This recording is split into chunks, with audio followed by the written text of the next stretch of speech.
ঢাকা শহরে বৃষ্টিতে ভেসে আসছে মানুষের লাশ। রয়টার্সে প্রদত্ত শেখ হাসিনার সাক্ষাৎকারের পরে যখন সরকার পক্ষের কেউ মুখ খুলছিল না, কোনো প্রতিক্রিয়া জানাচ্ছিল না, তখন আজ হঠাৎ করেই আইসিটির chief prosecutor mister Aminul Islam বলেছেন কি বলেছেন এবং নাক্ষণছড়িতে আজকে কি ঘটনা ঘটেছে, আজকে এই বিষয়গুলো নিয়ে আলোচনা করব।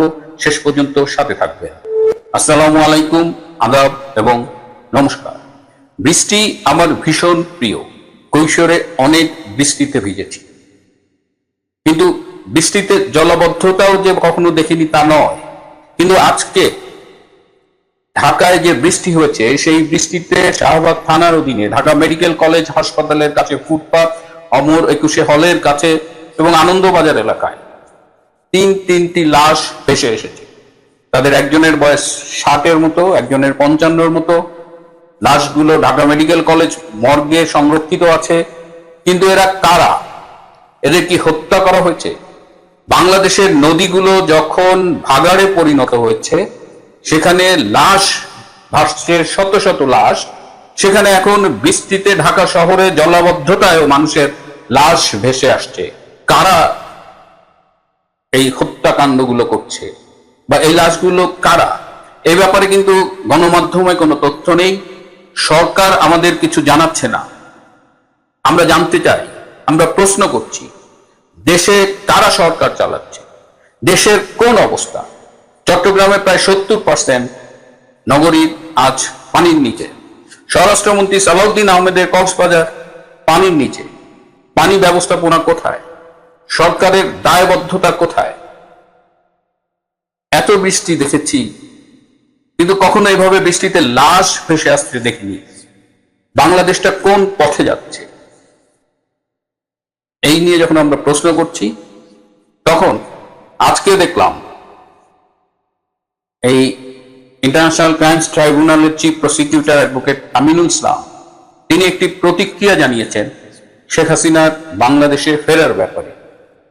তিনি বলেছেন, বাংলাদেশ এবং ভারত এই দুই দেশের পারস্পরিক সমঝোতা ব্যতীত শেখ হাসিনার বাংলাদেশে ফিরে আত্মসমর্পণের আইনি কোনো সুযোগ নেই। আমি আইনের লোক নই, তাই লন্ডনের একজন প্রথিতযশা ব্যারিস্টারের কাছ থেকে আমি এই বিষয়ে মতামত জানতে চেয়েছিলাম। দীর্ঘ আইন প্র্যাকটিস করা এই ব্যারিস্টার আমাকে জানিয়েছেন যে আইনের ABCD সম্পর্কে যার ন্যূনতম ধারণা আছে, সে এই কথা বলতে পারে না। আইনের কোন ধারায় শেখ হাসিনার এই প্রত্যাবর্তন বন্ধ করা যায় না। শেখ হাসিনা ফিরতে চাইলে ফিরবেন, কিন্তু দুই দেশের পারস্পরিক সমঝোতা প্রয়োজন। এটা একদম বলতে গেলে যে একটা রাবিশ কথা। এবং চিফ প্রসিকিউটরের আইনি দক্ষতা নিয়েও তিনি প্রশ্ন তুলেছেন। আমরা জানি যে তিনি বিএনপি পন্থী একজন আইনজীবী, সেই হিসেবে কোনো সমস্যা নাই, কিন্তু তার দক্ষতা প্রশ্নবিদ্ধ আগেও হয়েছে, আবার নতুন করে তার এই স্টেটমেন্টে প্রশ্নবিদ্ধ হলো। এটা যদি সরকারের বক্তব্য হয়, তাহলে আমি যে কথা গতকাল বলেছি, যে সরকার কি ভয় পাচ্ছেন? সরকারের পক্ষে যারা সামাজিক যোগাযোগ মাধ্যমে লেখালেখি করেন, তাদের কথাবার্তাও কিন্তু সেই ভীতিটা খুব স্পষ্ট হয়ে উঠছে। শেখ হাসিনা ফিরবেন, শেখ হাসিনা আইনিভাবে মোকাবেলা করবেন তার বিরুদ্ধে চলমান মামলাগুলো, তার বিরুদ্ধে যে শাস্তি ঘোষিত হয়েছে। শেখ হাসিনা যখন দৃঢ়ভাবে এই কথা বলছেন, তখন সরকারের ভেতরে কাঁপাকাঁপি শুরু হয়ে গেছে। এদিকে সীমান্ত কিন্তু এখনো অস্থির। আজও নাক্ষণছড়িতে মুহুর্মুহু ড্রোন অ্যাটাক করেছে মিয়ানমারের জান্তা সরকার, এবং আজও আরাকান আর্মির অনেকেই আহত হয়েছে। তাদের মধ্যে 2 বা 3 জনকে হাসপাতালে ভর্তি করে চিকিৎসা দেওয়া হচ্ছে।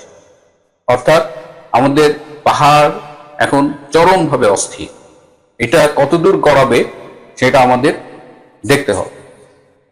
কাল বলেছিলাম আমি দিল্লি এসেছি, আমি আজকে রাতেই কলকাতা যাব। আজ সারাদিন আমি ব্যস্ত ছিলাম অনেকেই দিল্লি আসবো শুনে বলেছিলেন আমি যেন পারলে নেত্রীর সাথে দেখা করে আসি। আজ দেখা হয়েছে, 4.5 ঘন্টা আমরা তার সাথে সময় কাটিয়েছি। তিনি কেমন আছেন, আমাদের সাক্ষাৎ নিয়ে আমি পরে কথা বলবো, আমার খুব তাড়া আছে, আমাকে বিমানবন্দরে যেতে হবে। আজ এ পর্যন্তই। ভালো থাকবেন, সুস্থ থাকবেন এবং নিরাপদ থাকবেন। সবাইকে অনেক ধন্যবাদ। নমস্কার, ক্যালকাটা ডায়ালগস থেকে মনোজ দাসের প্রীতি ও শুভেচ্ছা নিন। খুব সম্প্রতি 2-3 দিন আগে একটা বড় ঘটনা ঘটে গেছে বিশ্ব রাজনীতিতে, যার সঙ্গে ভারত যুক্ত আছে। খবরটা খুব একটা প্রচার আমি দেখিনি আমাদের এখানে সংবাদপত্রে, অবশ্যই আছে ছোট করে, কিন্তু সোশ্যাল মিডিয়াতে, বিশেষত পশ্চিমবঙ্গের সোশ্যাল মিডিয়াতে এই খবরটা বড় কোনো জায়গা পেয়েছে বলে আমি অন্তত দেখতে পাইনি। অথচ কারণ আমাদের এখানে অনেকগুলো ব্যাপার আছে, বারুইপুর ঘটে গেছে, এর মধ্যে বারুইপুরের খুন ধর্ষণ এবং হত্যাকাণ্ড এসবগুলো ঘটে গেছে, নানা রকম গোলমাল হয়েছে, একটা সাম্প্রদায়িক দাঙ্গার মুখোমুখি এসছে বারুইপুর। শুভেন্দু অধিকারীর সরকার খুব কড়া হাতে পরিস্থিতিটাকে নিয়ন্ত্রণ করতে পেরেছেন। এটার জন্য এই খবরটা হয়তো এইসব নিয়ে ব্যস্ত থাকার জন্য এই খবরটা খুব বেশি করে উঠে আসেনি, কিন্তু উঠে আসার দরকার ছিল। খবরটি পশ্চিমবঙ্গের নয়, কিন্তু এটা ভারতের জন্য একটা খুব বড় খবর। খবরটা হচ্ছে ভারত কানাডার সম্পর্ক নিয়ে। এই সম্পর্ক আপনারা অনেকেই জানেন যে গত প্রায় 2.5 থেকে 3 বছর এই সম্পর্কের জন্য ভারত কানাডার যে যোগাযোগ এবং ভারত কানাডার সম্পর্ক সেটা খুব খারাপ জায়গায় পৌঁছেছিল। সেটা পৌঁছেছিল যে কারণে, সেই কারণগুলো নিয়ে এখন কিছু কথা বলবো এবং কেন সম্পর্কটা খারাপ হয়েছিল সেই বিষয়গুলো নিয়ে, কোথায় পৌঁছেছিল সম্পর্ক সেটা নিয়ে আলোচনা করব। দেখুন, ঘটনাটা ঘটেছিল 2023 সালের সেপ্টেম্বরে। হঠাৎ করে বিশ্ব রাজনীতিতে যাকে বলে একেবারে বিস্ফোরণ, সেইটা ঘটে গিয়েছিল। কানাডার প্রধানমন্ত্রী তখন জাস্টিন ট্রুডো, তিনি সংসদে দাঁড়িয়ে এমন একটি অভিযোগ করলেন যা শুধু ভারত কানাডা সম্পর্কই নয়, গোটা বিশ্বের কূটনৈতিক মহলকে নাড়া দিয়ে দিল। এবং এই নাড়া যে বিশ্বের কূটনৈতিক মহলকে নাড়া দিল, সেটা হচ্ছে ভারত সরকার এই রকম কাজ করতে পারে। মানে ভারতের যে ছবি সারা পৃথিবীতে ছিল, সেই ছবিটাকেই যেন ট্রুডো ধ্বংস করে দেওয়ার চেষ্টা করলেন।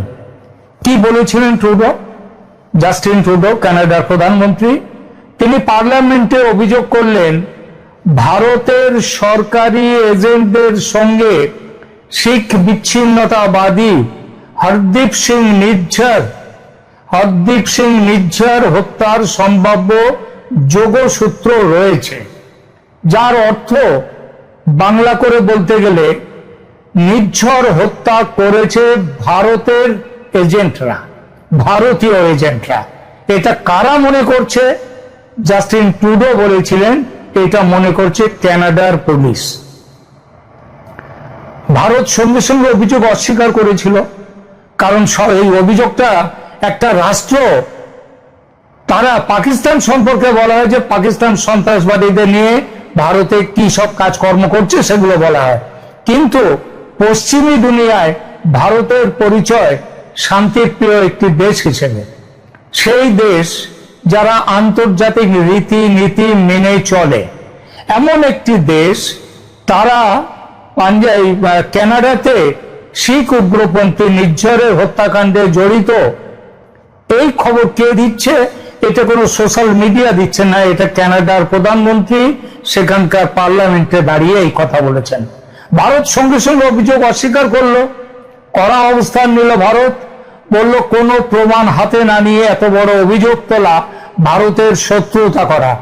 কানাডা পরিষ্কারভাবে ভারতের শত্রুতা করছে। ভারত বলল যে প্রমাণ থাকলে শেয়ার করা